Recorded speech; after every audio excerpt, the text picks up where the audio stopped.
Unit 2 Concept and Theory.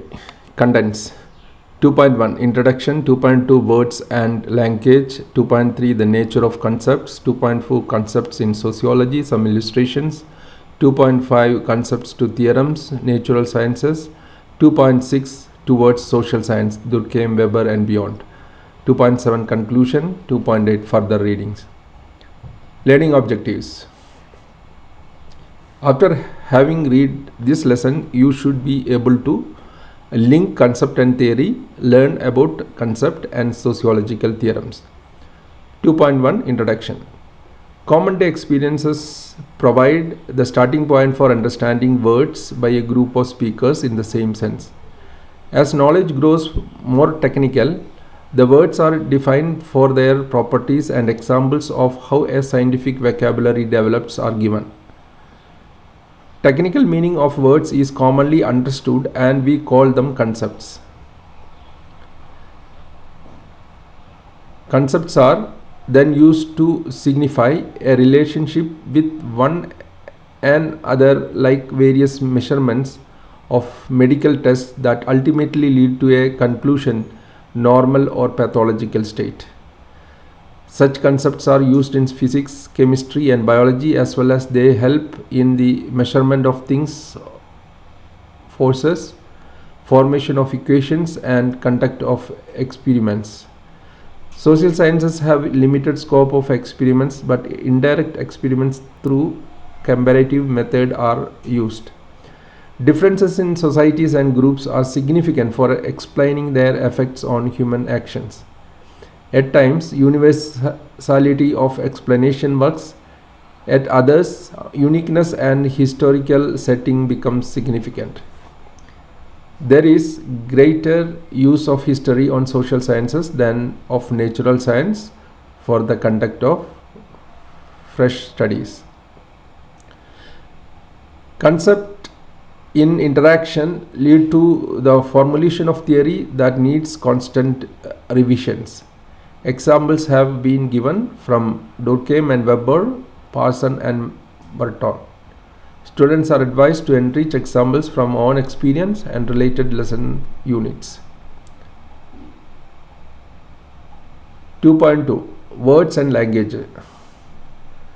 As human beings, we use language to describe, analyze and evaluate our actions and convey our ideas, feelings and concerns. We interact through words and a group of words we call sentences. There are other persons who do the same. We understand the words they use. Gradually we begin to use a word that means or signifies same objects to all in a community. Language is a social product. Words are given a meaning and that meaning is commonly accepted by others. Thus social interactions gets facilitated.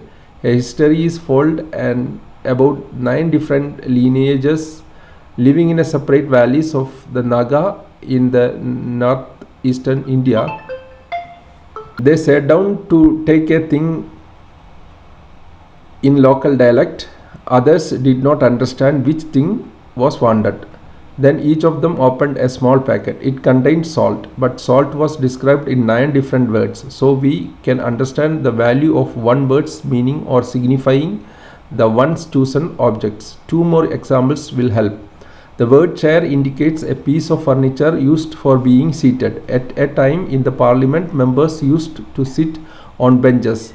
Those who were in the government and controlled the finances were said to occupy treasury benches. Those on the other side were seated on opposition benches. And the person who was addressed as the chair. Here objects are associated with positions and the meaning understood by person occupying those seats. In court, the bench signifies the judges. The lawyers are separated by a bar from the dais. Lawyers are thus said to belong to the bar. Here again, objects, the bar and the bench get associated with their respective position of person who are differentiated from each other. In cricket, the white coat used to indicate the umpire. Different dress codes are laid down for different ranks in the army and the police.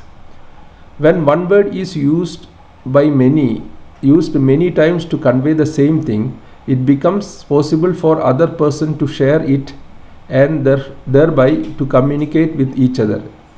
Even signs can be used to convey yes or no. In Andhra Pradesh, if one move the head or the neck from left to right, it means yes. In other northern India, that means no. Whereas for yes, the movement has to be up and down. Showing thumb up in the western means ready to go. In the traditional Indian setting, it stands for discarding the other. In India, Tenge dikha diya means I dammit care for you. These few examples shows there is a need for a shared meaning of words or signs to be able to communicate with each other. Human beings are distinguished from the animals for possessing the capacity to have language for interaction. Consensual meaning. This is most effectively done when the words have the same meaning that is understood by all, at least in a defined group. It has to be understood that the choice of a word for describing is a human activity. Things are described through an agreed meaning of words. Some writers refer this as an intersubjectivity agreement amongst persons. They deny any objectivity to things. In this sense, reality is a social construct. This view has been put forward by philosophers from Vienna and carried forward through their influence.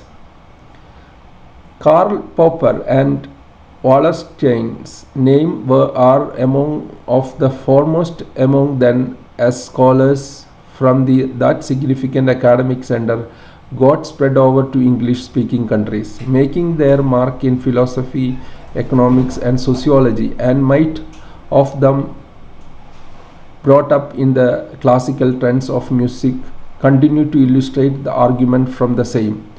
Be it recalled that German as a language linked the scholarly traditions of Austria and Germany. Next we will look into the nature of concept.